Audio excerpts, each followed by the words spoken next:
Hey, welcome to church this morning. My name is Andre Anderson. Hope you're having a wonderful day, no matter when you're watching, where you're watching from. Shout out to you. We're glad that you chose to just take a couple minutes out to come and be a part of our church family.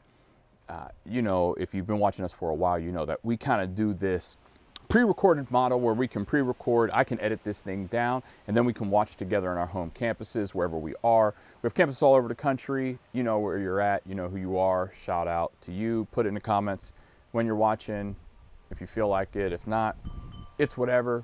But either way, we love you. And we're so glad that you decided to be a part of Barbecue Church. Last night I ran a brisket. I actually ran it a little different than what I normally do. Shout out to Chef Mike Hoffman out in the Poconos, who kind of basically just gave me this recipe. I actually brined this brisket. I brined it for 8 hours, then rinsed it off, wiped it down, seasoned it up, wrapped it in bacon, and threw it on a smoker. It's actually been resting for a really long time. I let it rest, the internal temperature drop down to about 165. So I put it in a warming oven, so it's resting there until dinner time, which is coming up on us pretty fast. I have ribs on the smoker right now with a little bit of cream cheese. I've decided to do my jalapeno poppers. This might fail. I'm gonna be honest with you, it might fail. But I'm smoking the cream cheese first. And then I'm gonna go ahead and mix in all my stuff into that and then fill a jalapeno with that. Also, I'm not wrapping them in bacon. I pre-cooked the bacon and I'm gonna break the bacon down and put it on the inside. I'm just gonna see if it works out. It's gonna be less mess for me. Shout out to Jeremy Perkins, who yells at me all the time because I put everything in pans because I don't like a messy grill. My wife is mad at me because of how messy my grill is. Anyway, starting off, I wanted to talk about prayer. Prayer is, when you're a Christ follower, when you're in this type of faith, prayer is a big deal. Talking to God is a big deal. Asking God for help, asking Him for guidance is a big deal. And there's a lot of things, sometimes we feel like we can't ask. Sometimes we feel like we're not worthy to ask. Sometimes we feel like God is a genie in a bottle. Why am I starting to sing that song right now? But you think that God is this genie who you automatically get whatever you want. It's like you only get 3 wishes. And you feel like at times that you have to be doing good in order to receive from God. When you look at parents, I mean, if you have kids, you understand it. You want to give your kids the best. We all want to give our kids the best. We want to make sure that they're taken care of. We give our kids things based on their age range, based on who they are. I don't give my kid a super sharp knife and let him run around the house.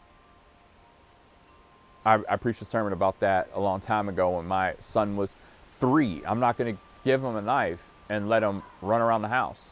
It's just not, he wants it, but he doesn't understand the damage that it can do. When we're talking about prayer, let's look at James 4. It says, you want what you don't have, so you scheme and kill to get it.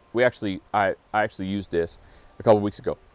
You are jealous of what others have, but you can't get it, so you fight and wage war to take it from them. Yet you don't have what you want because you don't ask God for it. And even when you ask, you don't get it because your motives are wrong. You want only what will give you pleasure. So it's saying, when you don't even ask God for the things that you want. And then when you do ask, you ask out of, you just want things for you. You just want the biggest and best for you. In Matthew 6, it says, when you pray, do not be like the hypocrites who love to pray publicly on street corners and in synagogues where everyone can see them. I tell you the truth, that is all the reward they will ever get. But when you pray, go away by yourself, shut the door behind you, and pray to your Father in private. Then your Father who sees everything will reward you. When you pray, don't babble on and on like the Gentiles do. They think their prayers are answered merely by repeating their words again and again. Pray like this. Our Father in heaven, may your name be kept holy. May your kingdom come soon. May your will be done on earth as it is in heaven.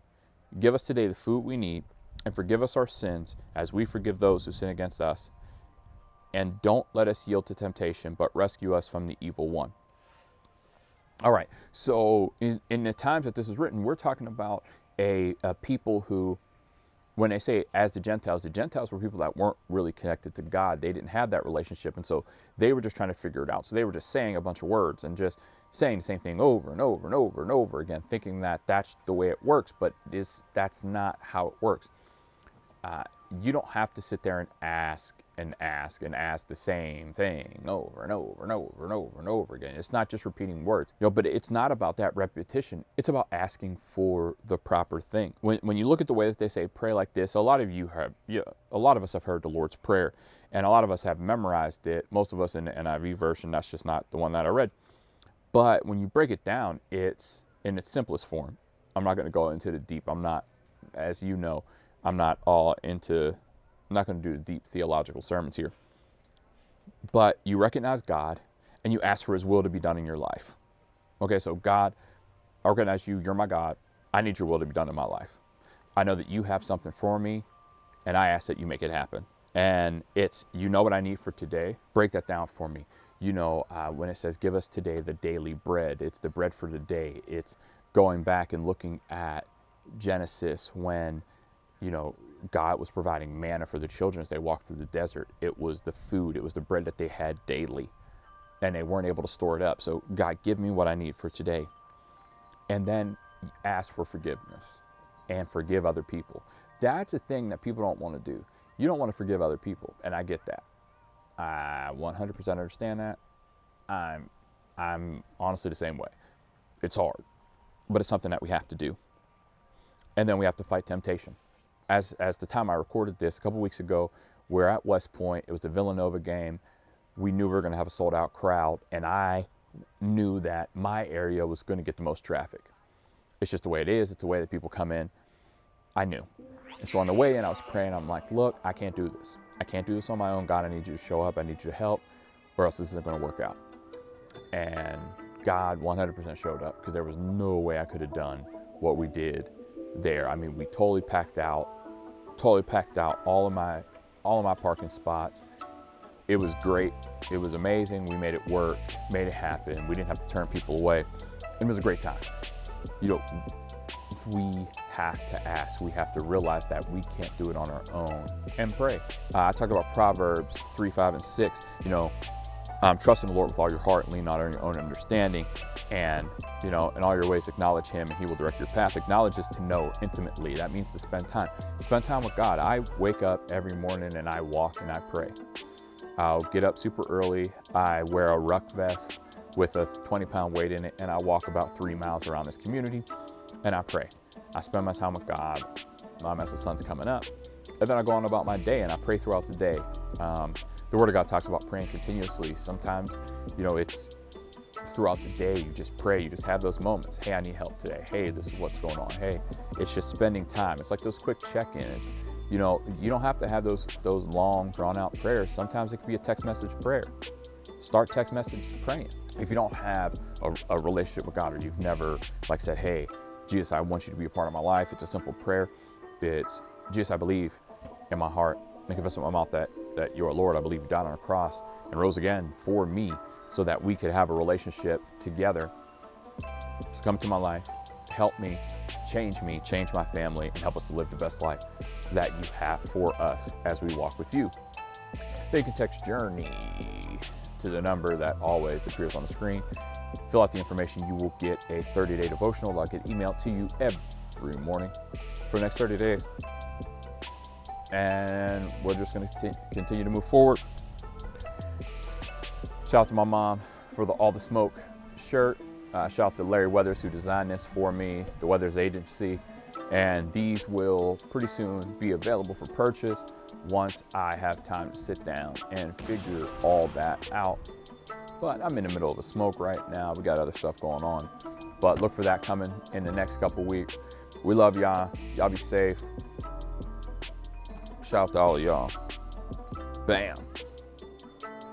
Yay. Get it. I should turn this around. Please tell me this didn't turn on. Wow. All right, I'll go in here like this. Cream cheese ribs. Wow. Yeah, boy.